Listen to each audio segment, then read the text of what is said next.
영광스러운 주일입니다. 거룩하신 하나님께서 우리를 예배자로 불러주셨습니다. 이제 다 함께 자리에서 일어나셔서 사도신경으로 우리의 신앙을 고백하겠습니다. 함께 고백합니다.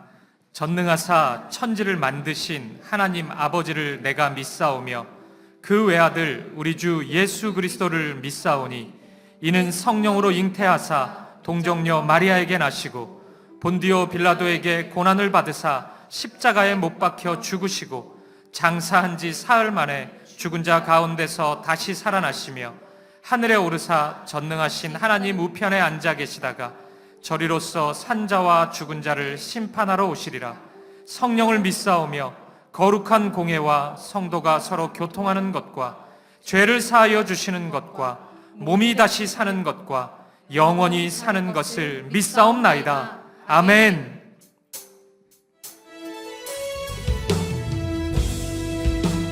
우리의 마음과 정성과 뜻을 다하여 신실하신 하나님을 찬양하며 나아갑니다. 신실하신 하나님, 신실하신 하나님, 신실하신 주, 나의 주 하나님은 신실하신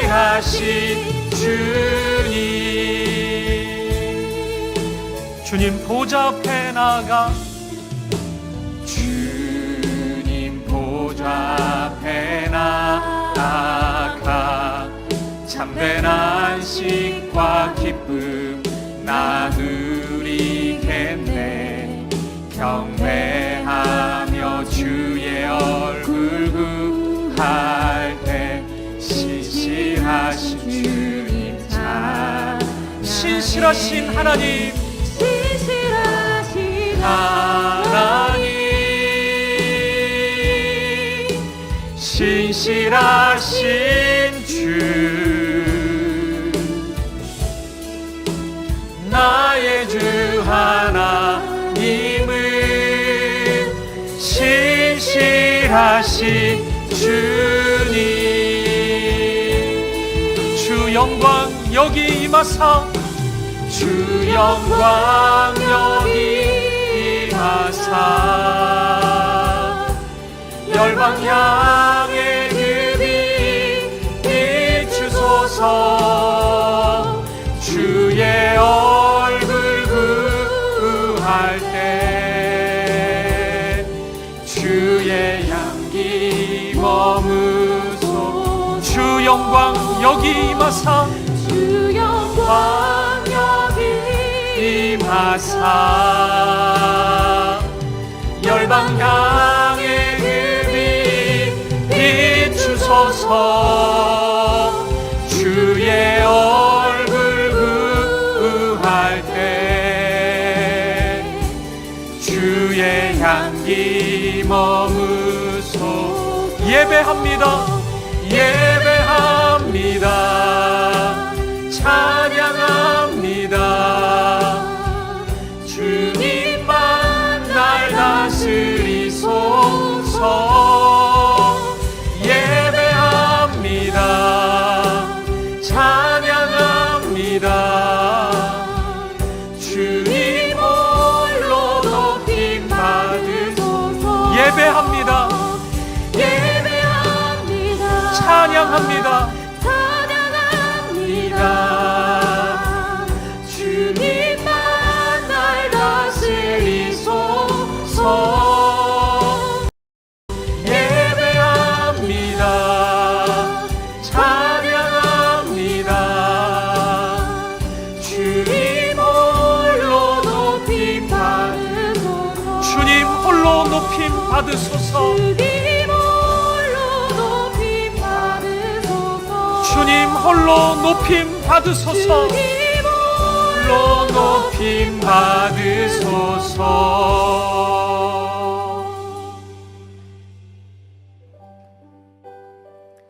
예배자로 합당치 못한 우리의 삶을 십자가 앞에 내려놓으며 예배를 위하여 부르짖어 기도하기를 원합니다. 주여 은혜를 부어 주옵소서. 다 같이 통성으로 기도하시겠습니다. 살아계신 하나님 아버지, 오늘도 우리를 사랑하셔서 주 예수 그리스도의 사랑과 은혜로 하나님 앞에 불러주시고 예배케 하신 은혜 감사합니다. 우리의 마음 다해 뜻을 다해 힘을 다해 예배하는 이 시간이 되게 하여 주시옵소서. 지난 한 주 우리의 삶을 회개합니다. 하나님 사랑 안에 거하지 못했고 하나님 자녀로서 합당치 못했던 우리의 죄와 우리의 연약함을 용서하여 주시옵소서. 오늘 우리의 예배 가운데 말씀하여 주시고 은혜와 사랑으로 우리를 채워주시옵소서. 우리 안에 있는 모든 두려움을 씻어주시고 아픔과 걱정과 염려를 내려놓고 기쁨으로 하나님을 예배할 수 있도록 인도하여 주시옵소서. 우리 사김의 교회를 붙잡아 주시고 걸어가는 모든 발걸음이 하나님의 말씀을 따라 나아가는 주님의 신실한 한 몸이 되게 하여 주시옵소서. 모든 성도들의 삶과 가정을 지켜주시고 은혜와 평강을 경험케 하시고 십자가의 능력과 부활의 생명을 경험하는 오늘 이 예배가 되게 하여 주시옵소서. 주님 은혜를 부어 주시옵소서.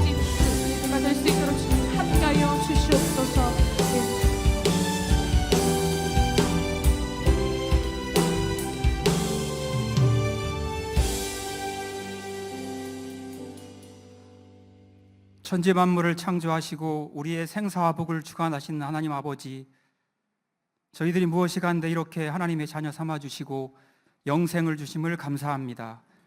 말씀을 통해 힘과 위로를 얻고 성령님께서 주시는 평강과 기쁨을 누리게 하심 또한 감사합니다. 그러나 일상의 논리에 빠져 때때로 하나님의 자녀로서의 정체성과 하나님의 약속을 잊고 무기력하고 나약한 모습으로 살아가고 있음을 고백합니다. 여호와 하나님, 우리는 다 양 같아서 그릇 행하여 이렇게 각기 세상의 길과 불순종의 길로 가고 있지만 주의 인자를 따라 긍휼을 베풀어 주셔서 예수 십자가의 보혈로 깨끗게 하시고 정직하고 정결한 영으로 새롭게 하여 주옵소서. 성령님을 내게서 거두지 마시고 성령님으로 충만하게 하여 주옵소서. 나의 계획이 실패하고 모든 소망이 끊어질 때 그냥 주저앉아 있지 않고 생명의 근원이신 예수 그리스도 앞으로 나오게 하시고 예수님을 찬양하며 높이게 하여 주옵소서. 또한 믿음의 역사, 사랑의 수고, 소망의 인내를 잘 감당하게 하셔서 세상을 이기는 믿음으로 세상이 감당치 못하는 사람으로 우리를 세워 주옵소서. 다음 세대와 청년부 사여름 사역이 은혜 안에서 마무리되어 감사를 드립니다. 이번 수련을 통해 받은 그 은혜의 씨앗이 그들의 일평생을 통해 아름답게 자라나게 하시고 거룩하고 순결한 꽃으로 피어나게 하여 주옵소서. 하나님 아버지, 이 나라의 이 민족을 긍휼히 여겨 주옵소서. 하나님을 두려워하고 죄를 참으로 미워하는 우리들이 되게 하여 주옵소서. 갈등으로 인한 반목과 시기, 무차별 폭행 등에서 벗어나서 서로 용납하고 사랑하는 나라 되게 하여 주옵소서. 먼저 우리 어른 세대가 변화되게 하셔서 자녀 세대를 더욱 이해하고 사랑하고 용납하게 하여 주옵소서. 피 묻은 예수 십자가의 복음으로 푸르고 푸른 그리스도의 계절을 경험하는 민족이 되게 하여 주옵소서. 하나님 아버지, 질병과 경제적인 어려움 그리고 이해할 수 없는 큰 아픔으로 눈물 없이는 살아갈 수 없는 당신의 백성들을 긍휼히 여겨 주옵소서. 바라옵기는 상황을 바꿔주시고 또한 그 어려움에서 벗어날 수 있는 믿음과 용기를 주셔서 이 광야의 길을 기꺼이 감당하게 하여 주옵소서. 사귐의 길을 세워주시고 이렇게 선하게 인도하심에 감사합니다. 예수 그리스도와의 사귐으로 빛 가운데 행하게 하셔서 어두움을 밝히는 세상의 빛, 절망 가운데 있는 사람들에게 소망이 되는 그러한 교회가 되게 하여 주옵소서. 예배의 처소를 하나님의 때에 하나님 방법으로 인도하셔서 사귐의 공동체 모든 분들이 구름기둥과 불기둥으로 인도하시는 우리 하나님의 임재를 목도할 수 있도록 도와주옵소서. 유병희 담임 목사님에게 영육간의 강건함을 주셔서 지치지 않게 하옵소서. 오늘 귀한 조중호 목사님을 보내주셔서 감사합니다. 성령 충만하게 하셔서 하나님의 음성을 대언하게 하여 주옵소서. 교회를 섬기는 사역자분들과 선자님들 그리고 주일학교 교사와 각 곳에서 섬기는 모든 분들에게 우리 하나님의 풍성함을 경험하게 하시고 물떠온 하인만이 아는 비밀을 알게 하여 주옵소서. 여호와의 열심히 선하게 이루시는 것을 참참히 기다립니다. 긍휼과 자비를 베풀어 주옵소서. 이 시간 우리의 마음을 다해 신령과 진정으로 예배를 올려드립니다. 이 예배를 받아 주옵소서. 예수님의 이름으로 기도합니다. 아멘.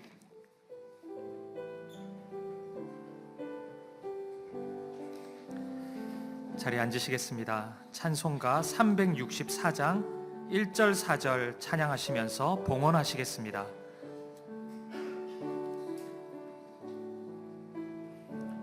내 기도하는 그 시간 그때가 가장 즐겁다.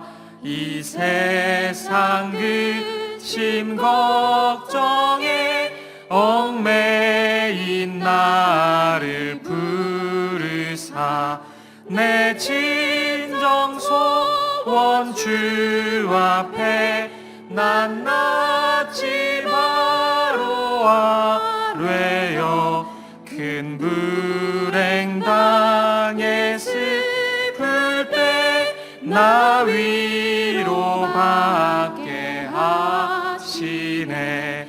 내 기도하는 그 시간 그때가 가장 즐겁다. 주 세상에서 일찍이 저 요란한 곳 피하여 빈들에서 나 산에서 온 밤을 세워 지내사 주 예수 친히 기도로 큰 본을 보여주셨네. 존귀하신 아버지 하나님, 오늘도 우리에게 베풀어 주신 은혜와 사랑에 감사하여 귀한 예물을 하나님께 올려드립니다. 드려진 물질이 오직 십자가 사랑, 부활의 생명, 복음만을 전하는 도구가 되게 하여 주옵소서. 오늘도 드리고 싶은 마음 가득하나 손이 비어 드리지 못한 성도들이 있다면 성도들의 삶의 형편과 마음을 붙잡아 주옵소서.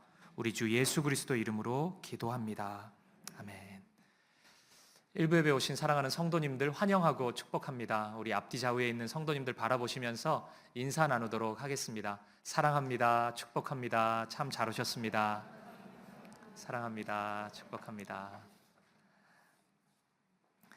교회 소식 몇 가지 확인해 드리도록 하겠습니다. 사김의 교회 등록을 희망하시는 방문자분 계시면 예배 후에 안내데스크에서 등록 안내 받으실 수 있습니다. 오늘 1, 2부 예배는 우리 총신대학교 신학대학원 교수로 섬기시는 주종훈 목사님께서 말씀을 전해 주십니다. 저는 언제 설교하냐 이렇게 궁금해 하시는 분이 있는데 제가 2주 동안 강단을 비운 건 좀 교회 구석구석 주일 사역을 좀 돌아보고 또 이 학기를 준비하기 위함이었는데요. 다음 주 주일부터 제가 설교 복귀하도록 하겠습니다. 사김의 청년부 우리 비전 수련회가 오늘부터 화요일까지 있고요.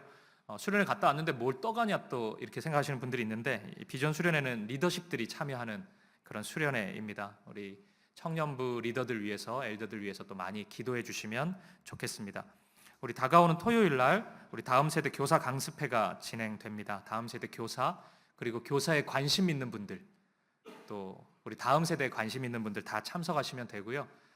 관심은 있는데 괜히 갔다가 교사로 부르면 어떡하지 뭐 이럴 수 있잖아요. 말도 안 걸 테니까 그냥 많이 참석해 주시면 좋겠습니다. 우리 8월 23일, 30일 우리 수요 예배는 2주 동안 정교인 개강 수련회로 우리 함께 은혜를 나누도록 하겠습니다. 뭐 교회에서 자고 이런 거 아니고 그냥 수요 예배를 드리면서 우리 2학기를 준비하는 그런 하나님의 마음을 함께 나누도록 하겠습니다. 교회 광고는 우리 주보를 참고해 주시면 되겠습니다. 우리 하나님의 말씀 보도록 하겠습니다. 이 시간 우리에게 주신 하나님의 말씀은 신약성경 누가복음 9장 57절에서 62절까지의 말씀입니다. 우리 오늘도 다 함께 자리에서 일어나셔서 우리 한 절씩 교독하도록 하겠습니다. 제가 먼저 9장 57절을 읽겠습니다. 길 가실 때 어떤 사람이 여짜오되 어디로 가시든지 나는 따르리이다. 예수께서 이르시되 여우도 굴이 있고 공중에 새도 집이 있으되 인자는 몰이 둘 곳이 없도다 하시고 또 다른 사람에게 나를 따르라 하시니 그가 이르되 나로 먼저 가서 내 아버지를 장사하게 허락하옵소서. 이르시되 죽은 자들로 자기의 죽은 자들을 장사하게 하고 너는 가서 하나님의 나라를 전파하라 하시고 또 다른 사람이 이르되 주여 내가 주를 따르겠나이다마는 나로 먼저 내 가족을 작별하게 허락하소서. 예수께서 이르시되 손에 쟁기를 잡고 뒤를 돌아보는 자는 하나님의 나라에 합당하지 아니하리라 하시니라. 아멘. 자리에 앉으시겠습니다. 그 2주 동안 이제 주일 강단을 외부 목사님에게 맡기기로 결정하고 어떤 분을 모시는 게 우리 성도님들에게 좋을까 고민을 많이 했었는데요. 지난주에 오신 이제 목사님은 저하고 이제 공부를 할 때 동기 목사님이었는데 교수님인데, 오늘 목사님은 제가 전도사님들에게 한번 여쭤봤어요. 지금 교수님들 중에 가장 말씀이 좋은 분이 누구냐고 1번으로 이 교수님을 추천해 주셨습니다. 이제 제가 학교 졸업한 지가 오래돼가지고 교수님을 뵙지는 못했었는데 오랜 기간 선교사로 사역하시다가 이제 학교로 돌아오셔서 교수 사역을 감당하고 계십니다. 보통 신학생들이 말씀에 은혜 받기가 쉽지가 않거든요. 근데 신학생들이 가장 추천하는 그런 말씀 사역자라서 너무 기대가 됩니다. 우리 주종훈 목사님 나오셔서 사귐의 은혜와 가제라는 제목으로 하나님 말씀 전해 주실 텐데요. 우리 목사님 보내주신 하나님께 감사 박수 드리면서 우리 목사님 모시도록 하겠습니다.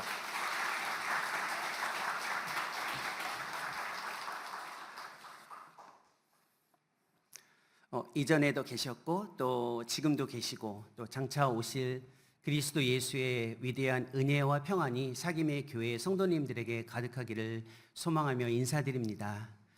제가 교회에 처음 들어오는 즉 예배의 공간에 들어오는 입구에 차를 몰고 들어왔을 때부터 담임 목사님과 교육자분들이 서서 저를 기다리시는데 깜짝 놀랐습니다. 이렇게 따뜻한 마음으로 환대해 주시는 교회가 여전히 있구나. 그리고 들어와서 이야기를 나누며 또 예배에 지금까지 참여하고 또 좀 전에 말씀하셨듯이 성도들은 유 목사님의 설교를 들으면서 하나님을 예배하기 위해 오셨는데 저처럼 지나가는 나그네와 같은 사람이 또 말씀을 전하게 된 것이 여러분들에게는 조금 불편하지 않았으면 좋겠습니다. 하나님께 예배하고 우리가 함께 기도하고 또 찬양하고 그랬지만 말씀 앞에 우리의 마음을 모으기 위해 한 번 더 기도하고 말씀 듣도록 하겠습니다. 살아계신 하나님 아버지, 성령 하나님께서 우리의 마음에 거하시며 우리의 눈을 열어 진리이신 그리스도를 바라볼 수 있도록 은총을 베풀어 주옵소서. 참 진리이신 주의 말씀 안에서 우리의 삶의 발걸음이 새로워지며 아버지의 영광을 위해 새롭게 다짐하고 또 주님을 위해 힘차게 살아갈 수 있는 하나님 나라의 비전이 우리 가운데에 새롭게 주어질 수 있도록 은혜를 베풀어 주옵소서. 예수님의 이름으로 기도합니다. 아멘.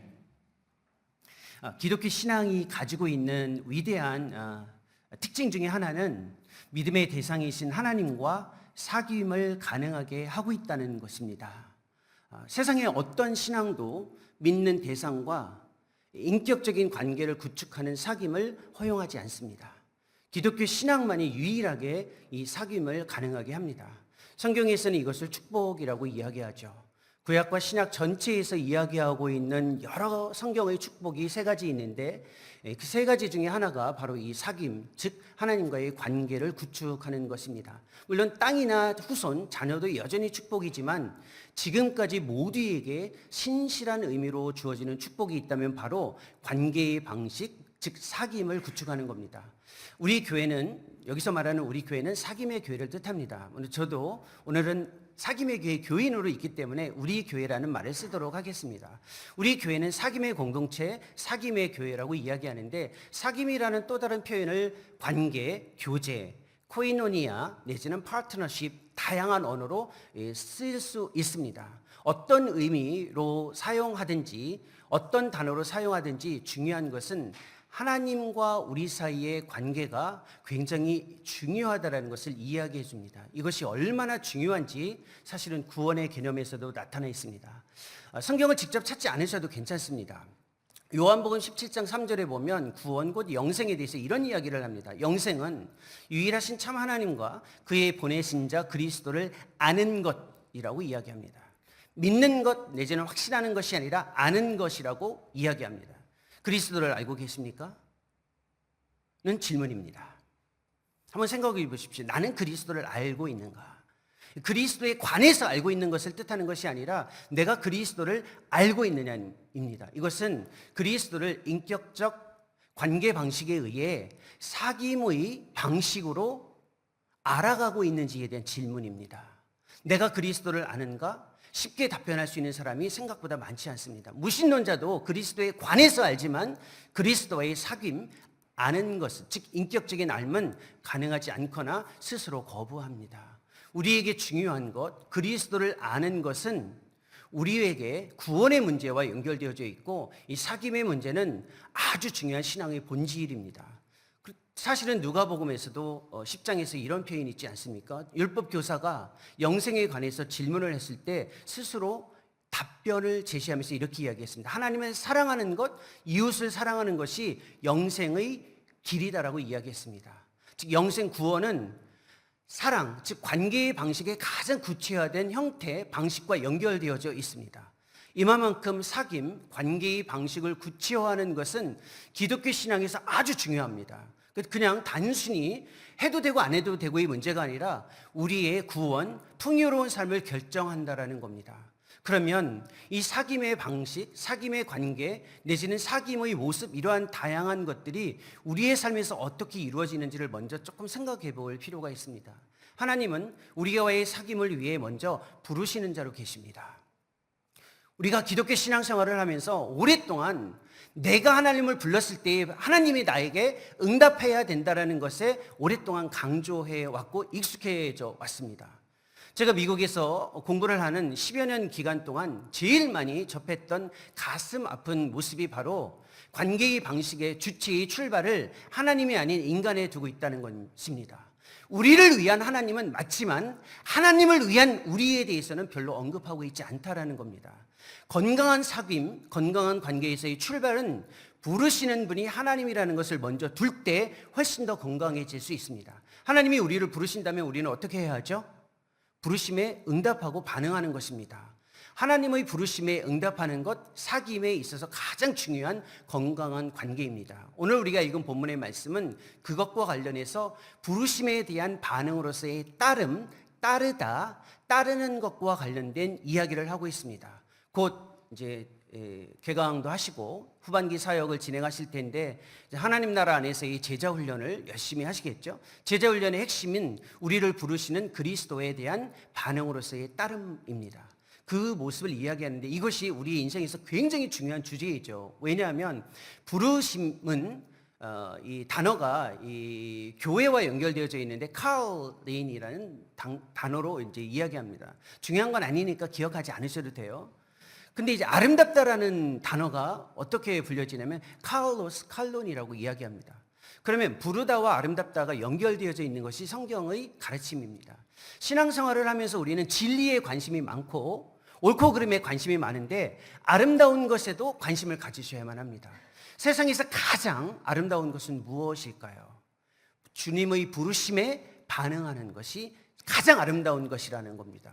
우리는 아름다운 것 하면 마치 헤어스타일이나 아니면 장신구 아니면 화려한 의상을 생각할 수 있지만 베드로가 베드로전서 3장 3, 4절에서 이야기했듯이 우리의 아름다움 단장은 머리 아니면 귀금속 아니면 화려한 의상에 있지 않고 온유한 성품으로 하나님께 반응하는 삶의 모습에 있다라고 이야기합니다. 즉 우리가 사귐의 문제에 즉 사귐의 요청에 반응하는 따름의 문제를 우리의 삶으로 받아들일 때에 특별한 사람에게만 주어지는 것이 아니라 우리 모두에게 주어지는 신앙의 과제라는 것입니다.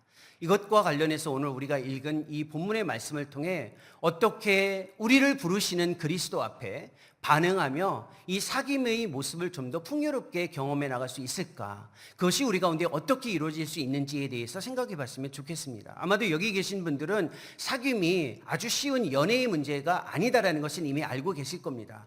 그럼에도 불구하고 좀 더 충실하게 성경의 가르침을 통해서 좀 생각해 봤으면 좋겠습니다. 이 문제와 관련해서 사실은 57절에 나와 있는 첫 번째 구절의 출발을 좀 생각해 볼 필요가 있습니다.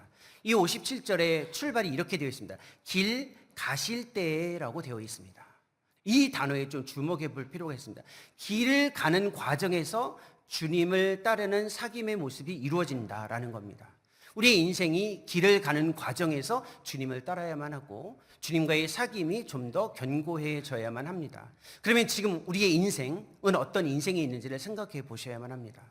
이 사귐의 반응에 아주 쉽게 따라갈 수 있는 여건에 있지 않다라는 것을 먼저 알고 계셔야만 합니다. 우리의 인생은 지난 3년의 기간 동안 대면과 비대면을 오가면서 한 가지 굉장히 중요한 경험을 해나가고 있는데 바로 고립과 단절입니다. 손에 디지털 디바이스라고 알려져 있는 스마트폰을 모두가 사용합니다. 어디든지 누구에게든지 쉽게 다가갈 수 있는 시대를 살아가고 있지만 어느 때보다도 가장 고립, 단절을 경험하고 있는 시대가 바로 우리 시대입니다. 사귐, 관계의 방식이 하나님과 우리 사이 그리고 이웃과 우리 사이의 관계 속에서 사실은 가장 쉽게 이루어질 수 있다고 착각하고 있지만 그 어느 때보다도 단절을 경험하고 있고 고립을 경험하고 있습니다. 대면의 반대말이 무엇이라고 생각하십니까? 네, 이제 몇몇 분들이 답변을 하시는데 제가 이렇게 질문을 하실 때 답변을 꼭 하지는 않으셔도 되는데 생각은 좀 하시면 도움이 돼요. 대면의 반대말 쉽게 비대면이라고 생각할 수 있죠. 근데 대면의 반대가 진짜 비대면일까요? 대면의 반대는 비대면이 아니라 외면입니다.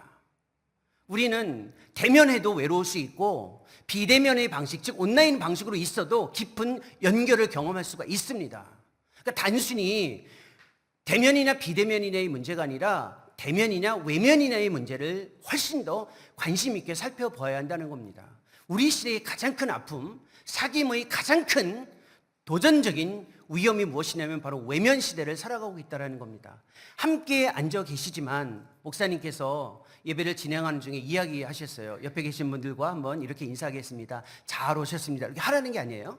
잘 오셨습니다 라고 했을 때 기꺼이 고개를 돌려서 기쁜 마음으로 잘 오셨습니다. 축복합니다 라고 할 수 있는 분들도 있지만 여전히 불편한 사람도 있다는 겁니다. 나는 주님을 진지하게 믿고 싶어서 왔는데 굳이 왜 내가 옆에 있는 사람에게 인사를 해야 할까? 작은 문제이지만 이것조차 우리는 불편한 사람들이 있습니다. 이건 기질의 문제가 아니라 우리의 내면에서 끊임없이 외면을 경험하고 있다라는 삶의 증거이기도 합니다.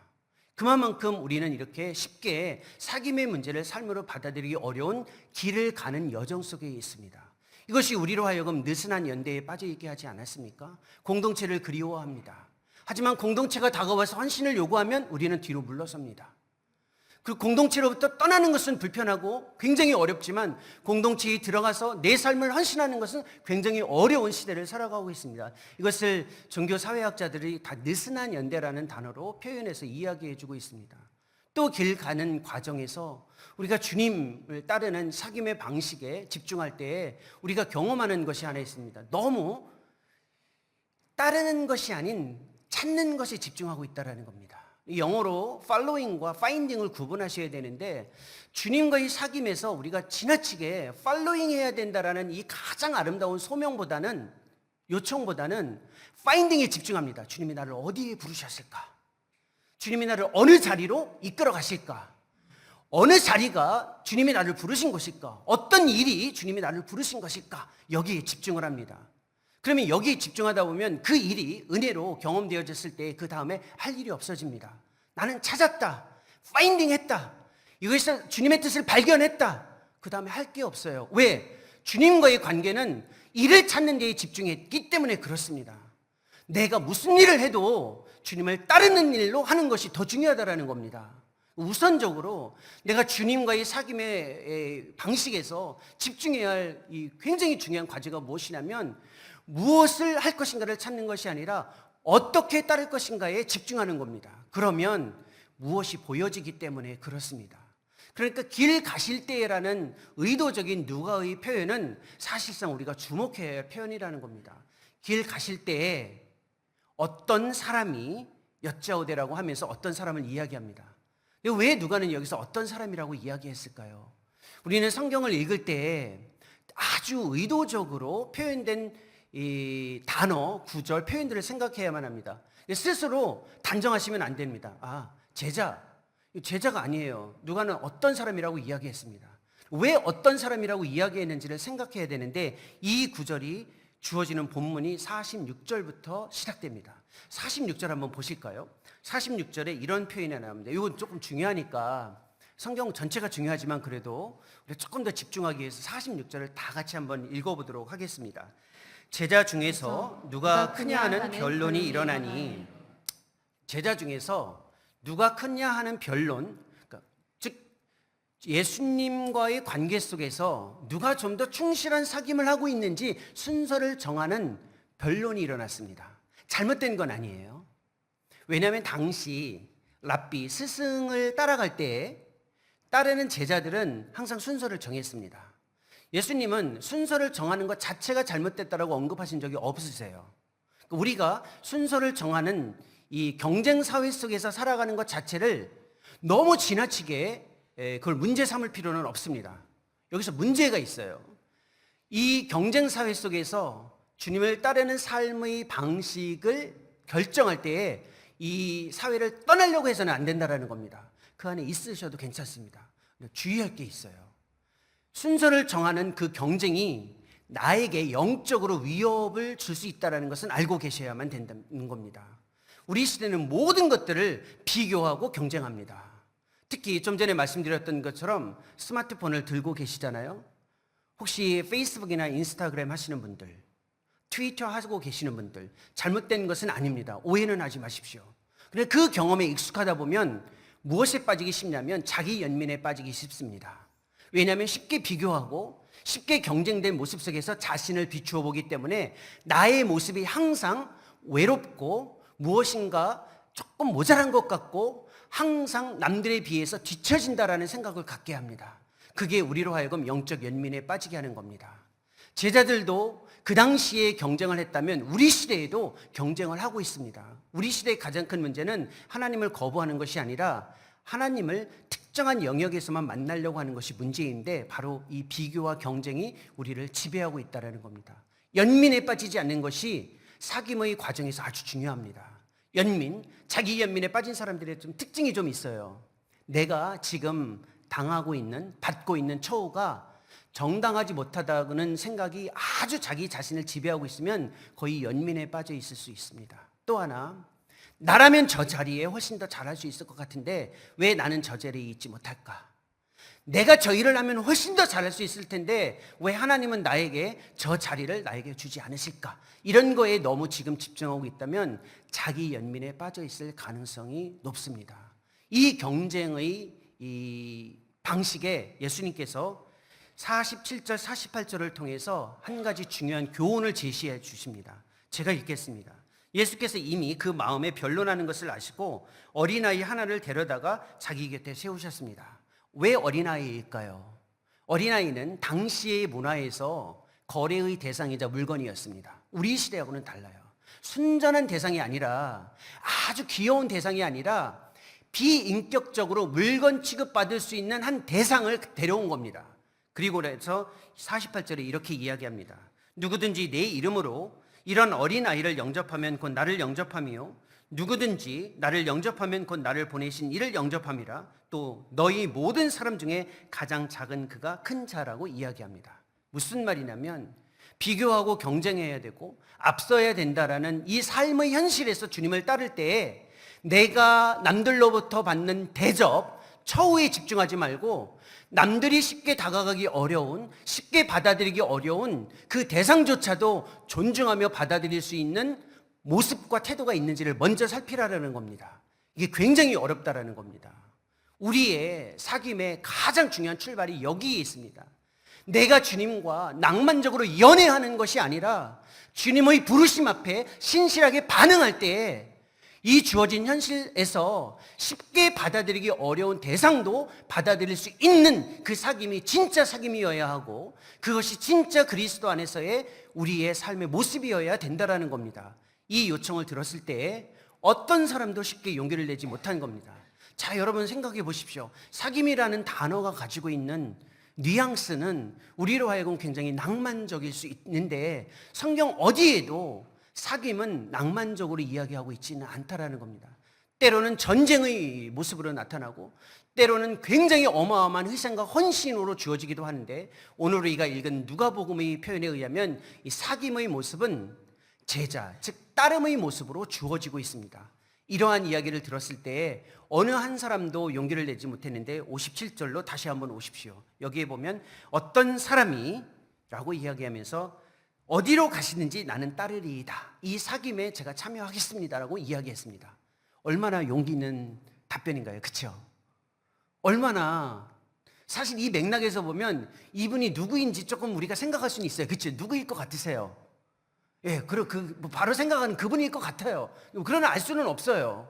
근데 그분이 이렇게 답변을 한 겁니다. 따르겠다라고 하자 예수님의 답변을 보십시오. 58절입니다. 같이 한번 읽어보죠. 예수께서 이르시되 여호도 굴이 있고 공중에 새도 집이 있으되 인자는 머리 둘 곳이 없도다 하시고. 무슨 말일까요? 여러분들이 주님, 제가 힘겹고 어려운 우리 시대에, 정말 많은 사람들이 주님을 저버리는 이 세속화된 시대에 여전히 제 마음속에서 영적인 열망을 가지고 주님을 따르는 이 사귐에 참여하겠습니다라고 했어요. 그때 주님이 이렇게 답변하실 수 있습니다. 이 답변이 무슨 말인가요? 여호도 굴이 있고 공중에 나는 새도 집이 있으되 나는 머리 둘 곳이 없다라고 이야기합니다. 너희가 나를 따를 때에, 나와 사귐의 방식에 참여할 때에 너희가 기대하는 것을 내가 줄 수 있는 것이 없다라는 겁니다.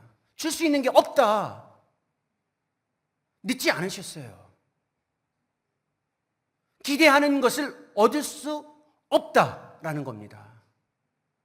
이 말은 정말 이 용기를 냈던 이 어떤 사람에게는 어마어마한 부담이었을 겁니다. 이 한여름 주님의 따뜻한 위로를 들으며 사귐의 방식에 참여하고자 하는 우리 사귐의 교회 공동체에 왜 이 말씀이 들려지는지 한번 생각해 보십시오. 제가 여러분들에게 무거운 주제를 가져오려고 하는 것은 아닙니다. 이 말씀을 통해 더 귀한 그리스도의 다가오심의 모습을 봐야 하기 때문에 그렇습니다. 우리 시대의 많은 사람들이 주님을 사귀면서 이 사귐의 관계 방식에서 본인 스스로가 원하는 것을 얻기 위해 주님을 수단화하고 있기 때문에 그렇습니다. 예수님은 내가 얻는 것, 얻고자 하는 것, 이루고자 하는 것의 수단이나 이용의 대상이 아니다라는 것을 기억하라라는 겁니다. 기억해라. 나를 이용하지 말아라. 나를 수단화하지 말아라라는 겁니다. 이게 주님을 부인하는 것보다 훨씬 더 위험한 신앙이라는 겁니다. 우리 시대의 가장 큰 위험이 무엇이냐면 예수님을 이용하는 겁니다. use. 이용하는 것. 예수님은 어떤 대상입니까? 신앙 고백의 첫 번째 질문이 이겁니다. 인간의 궁극적인 목적이 무엇이냐? ultimate purpose가 무엇이냐는 겁니다. 답변이 이렇습니다. 하나님을 영화롭게 하고 영원히 그분을 즐거워하는 것이라고 이야기합니다. 이 말은 숨겨져 있는 예수님의 답변이 있습니다. 네가 기대하는 것은 내가 줄 수 없지만 나 자신을 네가 즐거워할 수 있다. 나 자신이 너의 응답이다라는 겁니다. 우리의 신앙의 가장 큰 유익은 우리가 믿고 우리가 따르고 우리가 사귀는 예수 그리스도를 즐거워할 수 있다라는 겁니다. 여러분의 삶에 주님과의 사귐을 지속하면서 지금 주어지는 최고의 기쁨, 즐거움이 무엇입니까? 여러분이 이루고자 하는 일을 이루었을 때, 무엇인가 기대하는 것들이 다가왔을 때 잠시의 행복감은 주어질 수 있지만 참된 즐거움은 거기에서 찾을 수 없다라는 겁니다.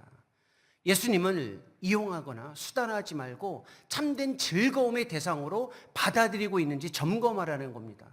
정말 연애해 보셨습니까? 정말 누군가와 함께 전인격적으로 뜨겁게 사랑의 사귐의 방식에 참여해 보신 적 있으신 분들은 무슨 뜻인지 알 거예요. 결혼하신 분들 언제가 가장 즐겁습니까? 배우자와 함께하고 있을 때, 그때가 제일 즐거운 거 아닌가요? 그렇죠? 뭘 해서 즐거운 게 아니에요. 네 배우자가 나에게 맛있는 걸 사줘서 뭐 선물을 해줘서 너 잠깐의 즐거움은 있지만 최고는 이 배우자와 내가 함께하고 있다는 것 자체가 최고의 즐거움이에요. 저도 결혼한 지 28년이 됐습니다. 지난 28년 동안 정말 큰 기쁨은 세상 어디에도 비교해도 아깝지 않은 아름다운 여인이 저와 함께 살아가고 있는 거예요. 이게 예수님과의 사귐의 방식에서 가장 중요한 것을 이라는 것을 기억하고 있다라는 겁니다. 삶에서 받아들이라는 거죠. 신뢰의 대상, 즐거움의 대상을 분명히 해라. 이게 믿음과 연결되어 있는 겁니다. 가인과 아벨을 한번 생각해 보십시오. 가인과 아벨은 다 믿음이 있었어요. 아담의 자녀로서. 믿음의 차이가 있었습니다. 가인은 자기가 가지고 있는 장자권이라는 어마어마한 특권이 있었습니다. 그것을 의존하면서 하나님을 바라보고 하나님을 의존했기 때문에 그 믿음 자체가 절대적이고 아주 간절하지 못했습니다. 하지만 아벨은 달랐어요. 아벨은 하나님을 향한 믿음이 절대적이었습니다. 땅에서 가지고 있는 것이 없었거든요. 그러니까 하나님에 대한 의존, 신뢰, 하나님을 바라보는 것이 말 그대로 데스퍼레이트한 거, 아주 간절했다라는 겁니다. 여러분의 마음속에 주님을 따르는 것이 내가 불렀을 때에 주님이 응답해야 하는, 주님을 이용하는 대상이 아니라 주님의 부르심 앞에 내가 참여하는 그 즐거움 자체에 먼저 거해야 된다라는 출발점을 가지고 있어야 이 사귐의 과정이 훨씬 더 풍요로워질 수 있다라는 초청입니다. 이쯤 되면 누구도 용기를 내기가 어려울 거예요. 그렇죠? 그래서 주님이 59절에 또 다른 사람에게 먼저 가서 이야기합니다. 뭐라고 이야기하냐면 59절 한번 보십시오. 같이 읽겠습니다. 또 다른 사람에게 나를 따르라 하시니 그가 이르되 나로 먼저 가서 내 아버지를 장사하게 허락하옵소서. 먼저 가서 장사하게 허락하소서라고 답변을 했습니다. 나를 따르라고 이야기했습니다. 쉽지 않다라는 것, 하지만 굉장히 숨겨져 있는 진리를 들었을 때 쉽게 반응하지 못하자 먼저 이야기하는 겁니다. 이 어떤 사람도 지혜롭게 답변을 합니다. 먼저 가서 아버지를 장사하게 허락하옵소서. 그러자 예수님이 60절에 이렇게 답변하죠. 죽은 자들로 자기의 죽은 자들을 장사하게 하고 너는 가서 하나님의 나라를 전파하라. 왜 동문서답 같은 답변을 하실까요? 뭔가 이 답변의 대화가 어색하게 느껴질 때에는 조금 더 관심을 갖고 살펴봐야 된다는 겁니다. 죽은 자를 장사하는 것은 삶의 우선순위의 문제입니다. 하지만 이 구절은 우리에게 아주 도덕적으로 아니면 아주 상식적으로 우선순위를 정해라 이런 뜻을 이야기하지 않습니다. 왜냐하면 이 사람이 이렇게 이야기했습니다. 먼저 가서 아버지를 장사하게 허락하옵소서. 이 말을 잘 들여다보면 지금 아버지가 죽었다는 게 아니에요. 아버지가 죽고 나면 그때 장사하고 그리고 나서 와서 주님을 따르겠다라는 뜻입니다. 주님과의 사귐의 방식에서 주님을 따를 때 우리가 주의해야 할 것이 있습니다. 조건적으로 따르면 안 된다라는 겁니다. 조건을 들고 따르면 안 돼요. 주님, 요 상황이 해결되고 나면 그때 주님을 따르겠습니다. 주님 제 앞에 이 일만 해결해 주신다면 그리고 나서 주님을 따르겠습니다. 이렇게 이야기하지 말라는 겁니다. 그래서 주님이 이야기하는 겁니다. 뭐 세상 일은 세상 일, 영적인 일은 영적인 일, 이걸 구분하는 것이 아니라 삶에 있어서 조건적으로 나에게 다가오지 말고 삶 전체에서 내가 요구하는 그 요청에 반응해라라는 뜻을 가지고 있습니다. 잘 생각해 보십시오.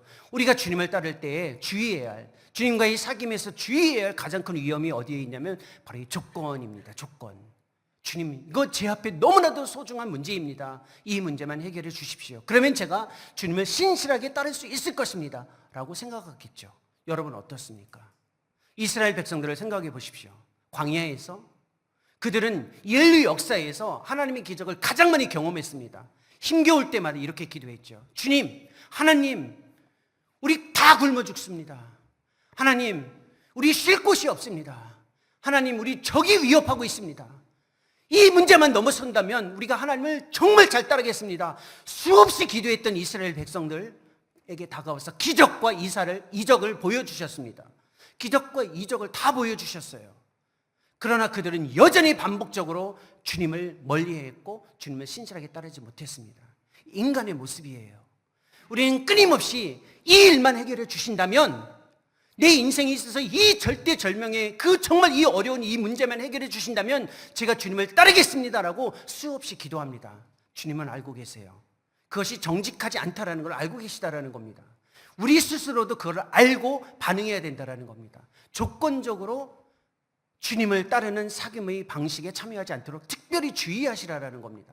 제가 처음에 유학 생활을 해나갈 때 이러한 조건적 신앙을 가지고 주님을 어마어마하게 따랐습니다. 지금은 뭐 여러분이 어떻게 보실지 모르겠지만 지금보다 훨씬 더 형편없었던 모습이었습니다. 제가 생긴 거하고는 달리 그렇게 공부를 잘하지 못했습니다. 열심히는 했어요. 공부를 아주 열심히는 했는데 잘하지는 못했어요. 이제 석사 과정을 마치고 박사 과정을 가야 되는데 떨어졌어요. 집으로 다시 돌아올 수도 없고 유학생으로 공부를 해야 되니까 어디 쉽게 거기에서 합법적으로 거주하기도 굉장히 어려운 상황이죠. 주님께 이렇게 기도했습니다. 주님, 저 박사과정 어디 들어가기만 해주신다면 제 인생 다 걸고 주님을 잘 섬기겠습니다. 주님이 제 기도를 들어주셨어요. 그래서 박사과정 시작했죠. 공부를 열심히 하는 중에 너무 어려운 거예요. 말씀드렸듯이 공부를 잘 못했어요. 영어를 잘 못해요. 그러니까 뭐 세미나도 해야 되고 발표도 해야 되는데 영어가 안 되는 거예요, 자꾸. 주님, 제가 이번 세미나 발표만 잘한다면 정말 주님 정말 열심히 섬기겠습니다. 그렇게 한 학기 한 학기가 끝나가요. 종합시험만 잘 보게 해주신다면 이거 떨어지면 제가 논문 못 쓰는데 어떻게 합니까? 이 기도를 제가 얼마나 많이 했는지 모릅니다. 그 은혜를 받아서 어디까지 기도했는 줄 아세요? 너무 제 삶이 내 삶이 너무 커 보이니까 주님, 제가 이제 학위를 받아야 되는데 주님 뭐 곧 오실 것 같으신데 오시려거든. 제가 학위 받은 다음에 오십시오. 제가 학위를 받고 나서 오시면 그때 제가 주님 섬기는 거 한번 보셔야 되지 않습니까? 이런 기도를 했어요. 왜냐면 제가 학위 받고 잘 섬길 수 있을 것 같아서. 그것 좀 받으셔야 되지 않습니까? 우리 그렇게 기도하지 않습니까? 주님, 제가 열심히 해서 주의 은혜를 받고 나면 이걸로 주님 잘 섬기겠습니다. 주님 알고 계시지만 응답해 주셨어요. 제가 어떻게 했을 것 같으세요? 뻔하지 않습니까? 그리고 나서 제일 먼저 간 데가 케냐예요. 케냐에 가서 제가 얼마나 멋진 선교사로 사역했을 것 같으세요? 답을 아시잖아요. 얼마나 형편없는 인간인지 그때 제가 제일 정말 적나라하게 알았습니다. 작은 위협 앞에서도 하나님께서 삿대질을 하고 정말 쉽게 주어지는 유혹 앞에서 쉽게 무너지는 모습을 보면서 조건적으로 이 일만 해결해 주신다면 주님을 섬기겠다라는 것이 얼마나 거짓인지 제 삶에서 경험했다라는 겁니다. 그리고 나서 우크라이나에 들어갔습니다. 이제는 좀 더 나아졌겠죠. 아프리카의 큰 대륙에서 고생했으니 이제는 좀 더 잘 섬기겠죠. 어림도 없습니다. 사실 제가 좀 전에 우리 목사님이 이 신대원에서 전도사님들에게 어느 분을 모셨으면 좋겠습니까? 라고 물었을 때 우리 전도사님 어디 계신가요? 그 전도사님들 제가 지금 그분들 생각해서 마음에 막 불안해가지고 지금 설교하는 동안에도 지금 불편해요. 내가 그런 사람이 아닌데 어떻게 제가 신학대학원에 와서 뭐 유학생활 아니면 선교사역의 그 경험 때문에 와서 학교에서 그렇게 뭐 학생들을 잘 섬기는 교수로 사역할 것 같으세요? 어림도 없어요. 저는 압니다. 그냥 벌벌벌 떨면서 주님 요것만 해결해 주신다면 이번 주에 제가 이렇게 잘못했는데 요것만 해결해 주신다면 다가가겠죠. 그렇게 지내고 있어요. 조건적으로 하지 말라는 겁니다. 왜 조건적으로 하고 싶으냐면 요것만 넘어서면 잘할 것 같다라는 착각을 갖는 이유가 있어요. 왜 그런 줄 아세요? 큰 일에서 주님을 섬기고 싶어 하기 때문에 그렇습니다. 내가 하고 싶어하는 큰 일에서만 주님을 만나고 싶어 하기 때문에 그래요. 작은 일에서 주님을 섬기지 못하는 거예요. 작은 일에서 주님을 사귀지 못하는 거예요.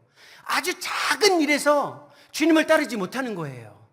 그러니까 자꾸 큰 일, 조건적으로 가는 거예요. 여기서 못하면 큰 일이 주어져도 못해요. 작은 일에서 주님을 섬기지 못하면 아무리 큰 일이 주어져도 못해요.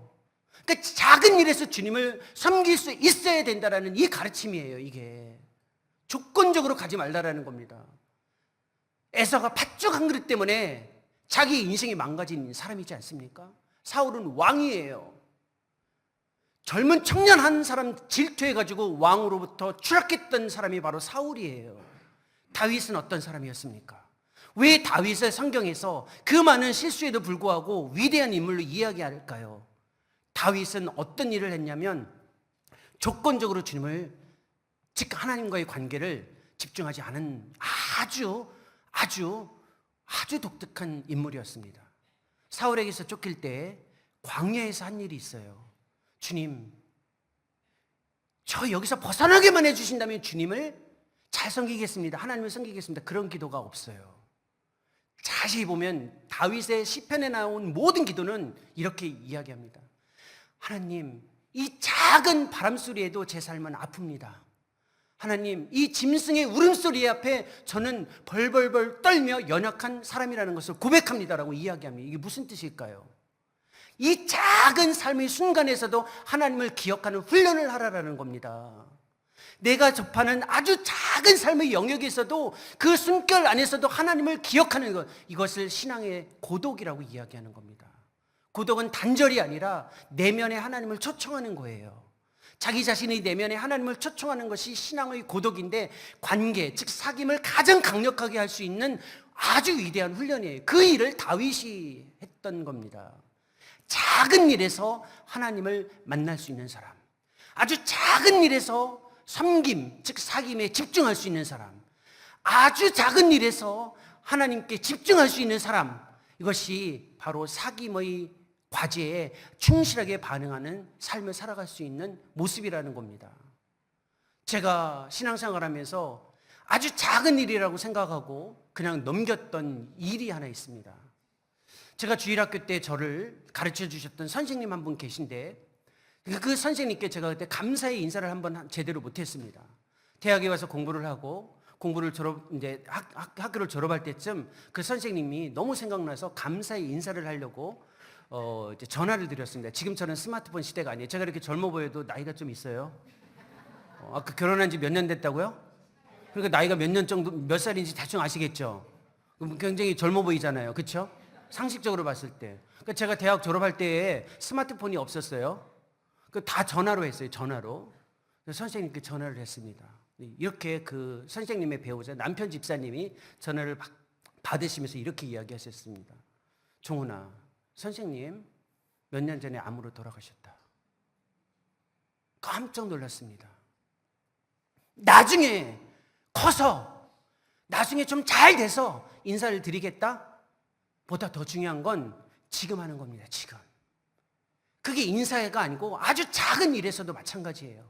이웃을 향한 사귐, 섬김, 지금 하시지 못하면 내가 조금 여유가 있어도 못해요.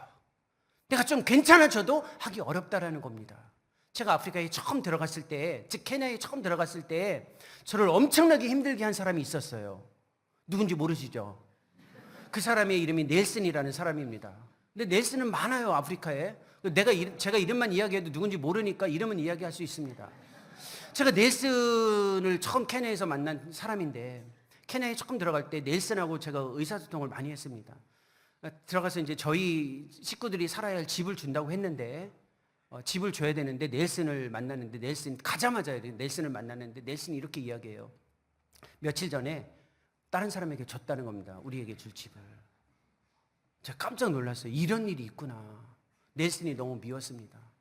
외국인이기 때문에 비자를 받아야 하는데 현지인이 도와주지 못하면 비자를 받을 수가 없습니다. 계속해서 이 비자가 나왔는지 물어봤는데 좀 기다리라는 겁니다. 그래서 이 시간이 다 됐는데도 불구하고 비자를 못 받아서 이민국에 갔습니다. 이민국 앞에서 지금도 생생해요. 넬슨이 저에게 이렇게 이야기합니다. 네 비자를 신청하지 않았다. 그때 제가 돌을 찾았습니다. 어떻게 이런 말을 할 수 있을까? 근데 정말이에요. 제가 그 넬슨을, 이 사람을 어떻게, 내가 아프리카를 섬기기 위해서, 내가 정말 케냐를 섬기기 위해서 왔는데 넬슨 때문에 케냐를 못 섬긴다라는 생각이 여기까지 차서 돌을 찾았어요. 그때 주님이 순간 제 마음속에 이런 마음을 주셨어요. 이 넬슨 한 사람도 못 섬기면 케냐를 못 섬긴다. 우리는 이 생각을 가져요. 더 큰 걸 섬기기 위해 내 앞에 있는 작은 것이 아주 하나님이 아닌 다른 것이 나를 위협하고 있다고 생각합니다. 반대로 보셔야 돼요. 이 작은 것 하나를 섬겨야 그 다음을 섬길 수 있다는 겁니다. 그때 제가 그 자리에서 돌을 내려놓으면서, 물론 마음의 돌입니다. 마음의 돌을 내려놓으면서 생각했어요. 내가 넬슨을 섬기지 못하면 케냐를 섬길 수 없구나. 내가 이 작은 한 사람은 나의 돌, 즉 장벽이 아니라 섬김의 대상이구나를 그때 느끼면서 사역의 방향이 바뀌었어요. 여러분, 우리가 주님과의 사귐의 방식의 구체적인 과제로 주님을 따를 때 조건적으로 우리 앞에 있는 지극히 작은 것은 사실은 피해야 할 것이 아니라 반드시 직면하며 넘어가야 할 대상이라는 겁니다. 이쯤 되면 사실은 주님을 따르는 일이 만만치 않다는 걸 알잖아요. 그럼에도 불구하고 61절을 보십시오. 이런 표현이 주어집니다. 또 다른 사람이 이르되 주여 내가 주를 따르겠나이다마는 나로 먼저 내 가족을 작별하게 허락하소서라고 이야기합니다. 조금 더 주님과의 사귐에 용기를 내한 아주 정말 담대한 고백이겠죠.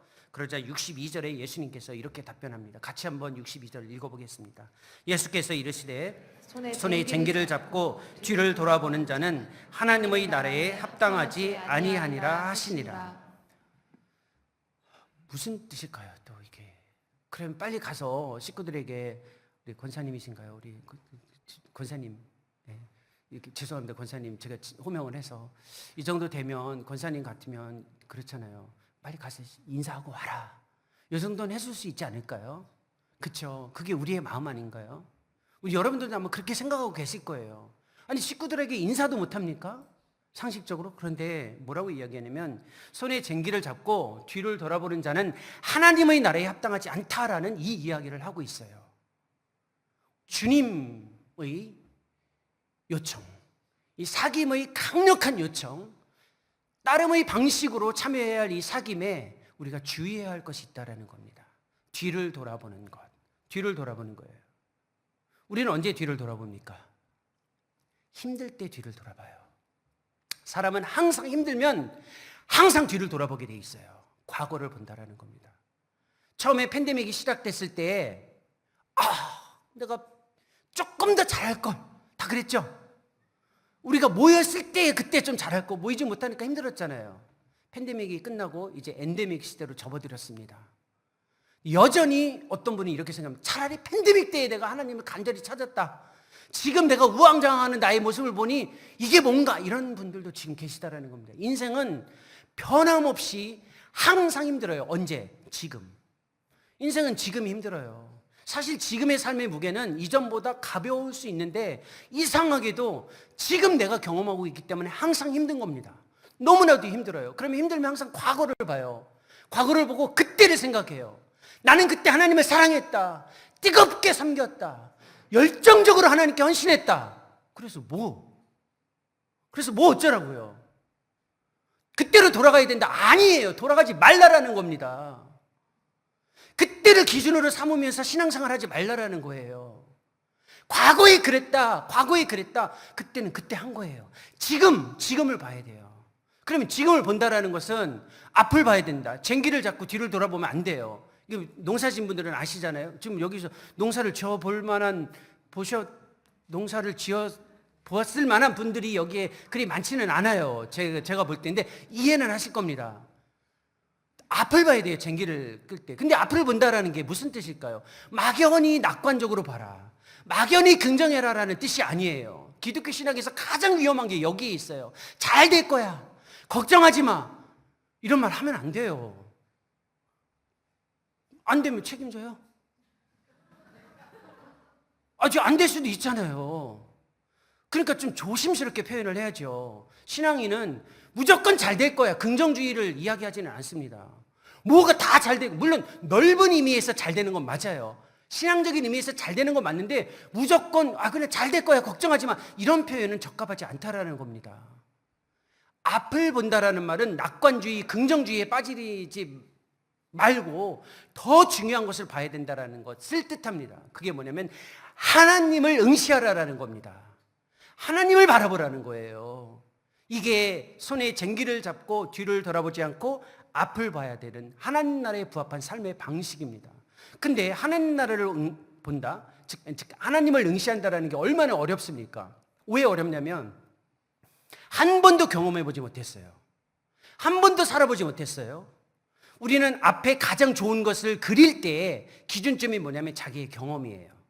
자기의 상상에서 내가 경험했던 것에 근거해서 이만큼의 모습은 주어질 것이다. 이것이 잘 되는 것이라고 스스로 생각해요. 하나님을 그렇게 가두지 마십시오. 여기서 위대한 진리가 하나 숨겨져 있습니다. 우리의 경험치에 근거해서 그 경험치에 근거한 최상의 것이 내 앞에 있을 것이다. 이것은 우리의 착각이에요. 하나님은 그런 분이 아니라 우리가 생각할 수도 없는 그 위대한 것들을 이미 가지고 계시며 거기에 우리를 초청하고 계시다라는 거예요. 그게 은혜예요, 은혜. 요셉을 생각해 보십시오. 요셉이 구덩이에 갇혔습니다. 할 수 있는 것이 무엇이었나요? 아무것도 없어요. 만약에 요셉이 어떻게 나가야지 딱 답을 생각하고 그것이 이루어졌다라고 하면 하나님께 감사할 수는 있지만 은혜라고 고백을 못합니다. 은혜라는 것은 내 스스로 생각할 수 있는 가능성 밖에서 무엇인가가 나에게 주어질 때만 그걸 은혜라고 고백합니다. 감사와 은혜의 차이가 여기에 있는 거예요. 우리는 단순히 감사할 정도가 아니라 은혜를 경험해야 되는 사람이잖아요. 예레미야도 하나님의 말씀을 증거하다가 오물구덩이에 빠졌는데 아무것도 기대할 수 없었어요. 거기서 죽었다라고 생각했습니다. 탄식의 선지자가 그때 헝겊 조각이 줄을 메어서 예레미야를 건졌어요.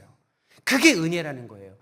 절대 생각할 수 없는 그 무엇인가가 반드시 있는데 그것이 내 앞에 있어요. 그런데 경험해보지 못했기 때문에 그걸 볼 수가 없는 거예요. 그것을 막연하게 확신할 수도 없어요. 그러니까 늘 항상 과거의 기준점을 두고 있는 거죠. 이 말이 있어요.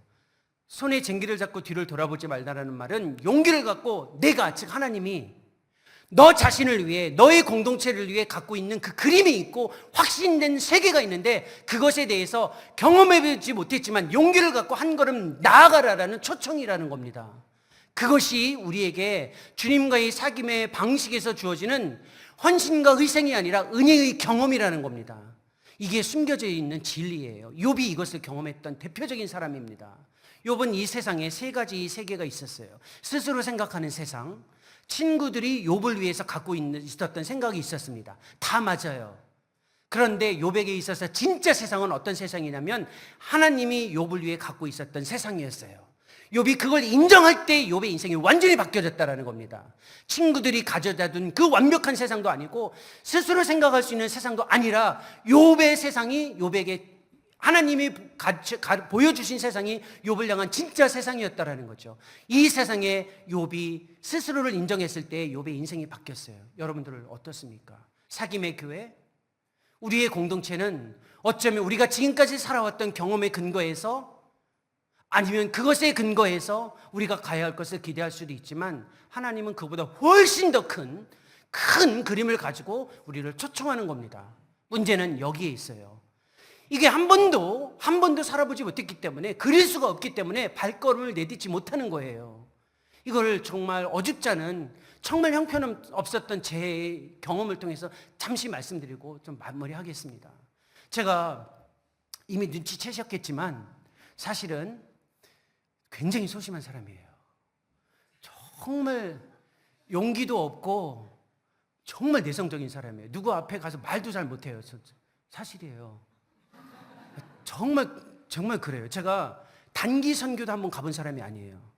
선교 헌금은 해봤지 어디 단기 선교 한번 해본 사람이 아니에요. 제가 유학을 마치고 한국에 들어와서 빨리 사역하려고 양재동에 있는 횃불 트리니티 신학대학원 대학교에 지원을 했습니다. 교수로.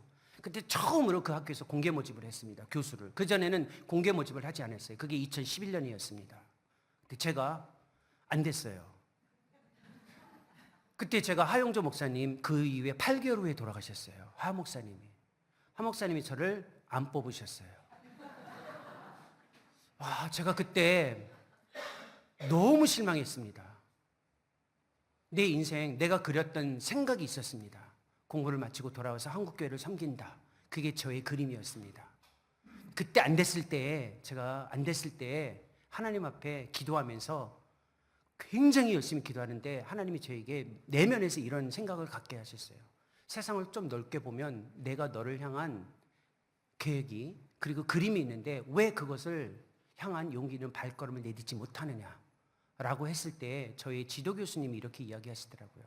한국만 하나님이 일하시는 건 아니다. 그러자 한국이 아닌 전 세계가 다 보이는 거예요. 그랬을 때 제가 경험한 게 있습니다. 케냐에도 하나님이 살아계시다. 우크라이나에도 하나님이 살아계시다라는 겁니다. 여러분, 우리가 살아왔던 인생 이 방식대로 가야 하나님을 경험할 수 있다라는 생각을 가져요. 그렇지 않습니까? 하지만 하나님은 여러분 각자의 사귐, 여러분 각자의 삶에서 그리스도의 사귐을 통해 하나님이 갖고 계신 어마어마한 그림을 갖고 계세요. 그 일에 초청하는 겁니다. 따라서 이 누가복음 9장 57절에서 62절은 흔히 제자도 헌신, 희생이라고 이야기하지만 저는 반대로 봅니다.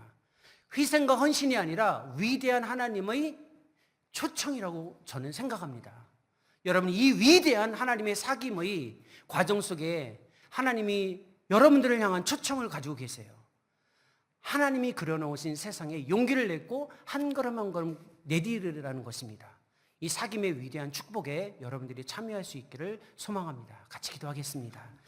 살아계신 하나님 아버지, 그리스도 예수 안에서 우리의 삶이 부르심과 응답의 사귐에 참여하고 또 그 과정에 풍성한 복을 누릴 수 있도록 우리를 불러주셔서 감사합니다.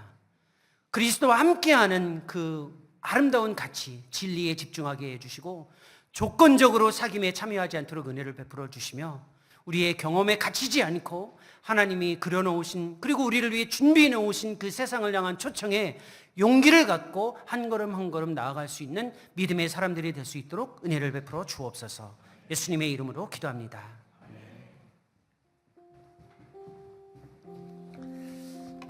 네, 우리 함께 찬양 드리실까요? 목사님 말씀 들으면서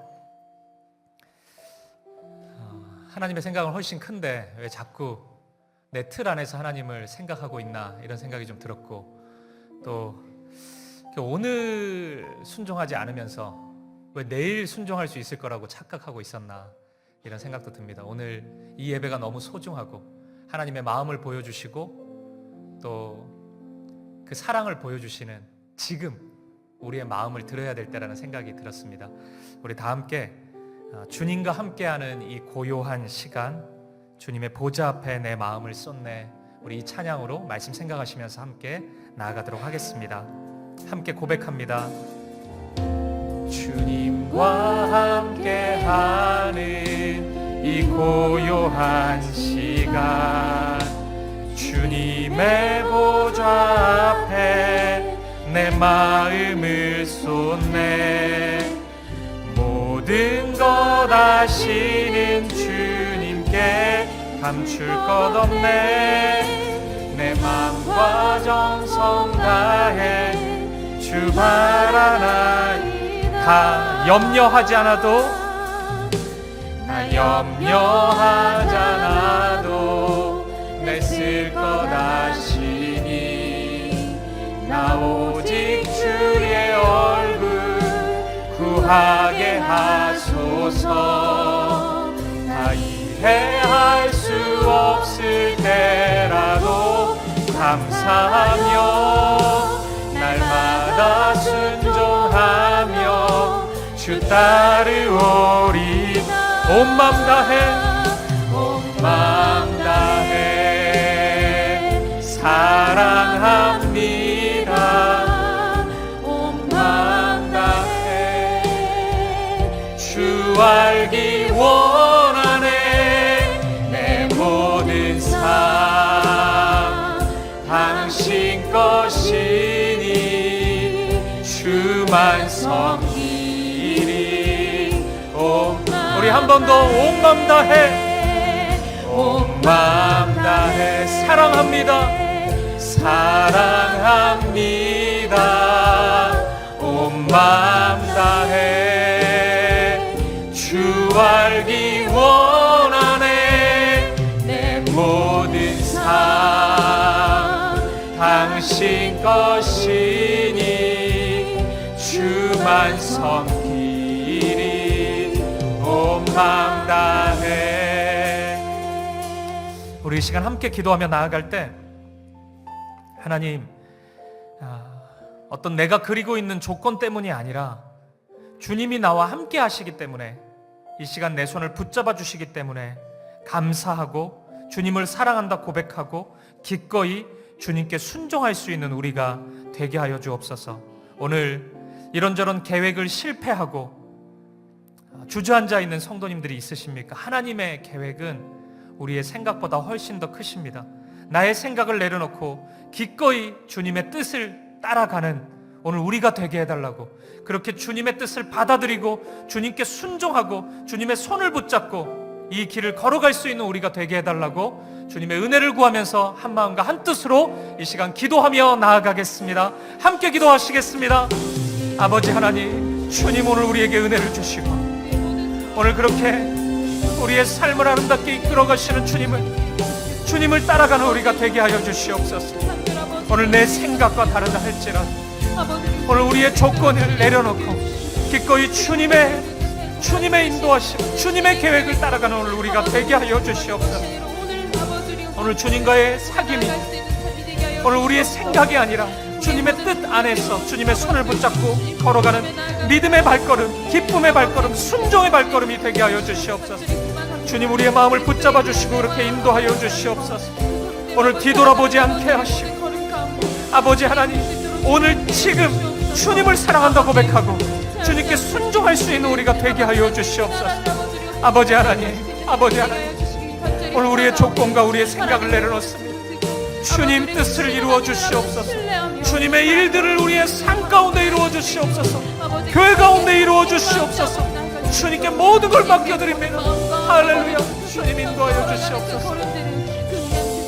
우리 다 함께 자리에서 일어나셔서 한 마음으로 고백합시다. 온 마음 다해, 온 마음 다해 사랑합니다. 사랑합니다. 온 마음 다해 주 알기 원하네. 내 모든 삶 당신 것이니 주만 섬기리. 우리 다시 한번 온 마음 다해, 온 마음 다해 사랑합니다. 사랑합니다. 온 마음 다해 주 알기 원합니다. 주 알기 원하네. 내 모든 삶 당신 것이니 주만 섬기리. 온 마음 다해. 아버지 하나님을 알고 그 사랑 안에 거하고 그 주님의 사랑 때문에 주님의 말씀에 순종하고 주님과 함께하는 것을 가장 기뻐하는 우리가 되게 하여 주옵소서. 내 조건 몇 가지 성취된다 해서 내 마음 달라지는 것 아니고 주님 더 깊이 알아가는 것도 아닌데 내 뜻, 내 계획, 내 생각만을 고집했던 우리의 연약함, 무지함을 내려놓습니다. 하나님, 가장 좋은 것 이루어 가시는 주님, 모든 것 맡겨드립니다. 주님의 뜻을 우리의 삶 가운데, 우리의 가정 가운데, 이 교회 가운데 이루어 주시옵소서. 주님의 뜻이라면, 주님의 말씀이라면 뒤돌아보지 않고 바로 지금 순종하겠습니다. 아버지 하나님, 언제나 그 사랑의 마음을 허락해 주시고 언제나 주님과 아름다운 사귐을 이루어가는 우리가 되게 하여 주옵소서. 그렇게 함께 하실 주님을 찬양합니다. 살아계신 예수 그리스도 이름으로 기도합니다. 우리 주정훈 목사님 나오셔서 우리를 위해서 축복 기도해 주시겠습니다. 이제는 예수 그리스도의 은혜와 하나님 아버지의 풍성하신 사랑과 성령님의 인도 교통 역사하심이 그리스도를 따르는 사귐의 위대한 축복에 신실하게 참여하기를 소망하는 사귐의 교회 공동체 지체들의 삶의 자리에 이제로부터 항상 함께 있을지어다. 아멘.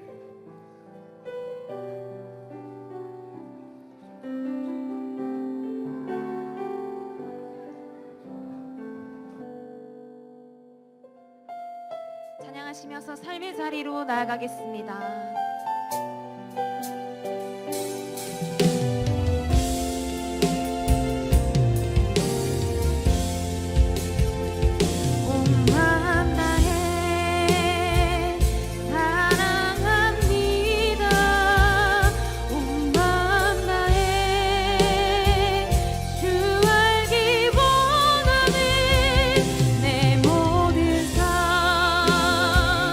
당신 것이